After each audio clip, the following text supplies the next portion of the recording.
मुझे सब दोस्तों में अजीज आप हो। मेरी दोस्ती का नसीब आप हो।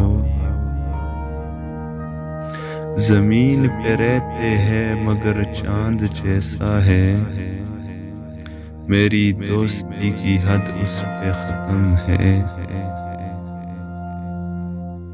फूलों में एक गुलाब जैसा है।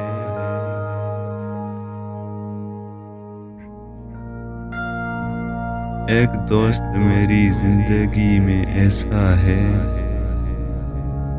दोस्ती एक ऐसा फूल है जिसे चाहे कांटों में रखो या धूप में, वो अपनी खुशबू और खूबसूरती नहीं छोड़ता।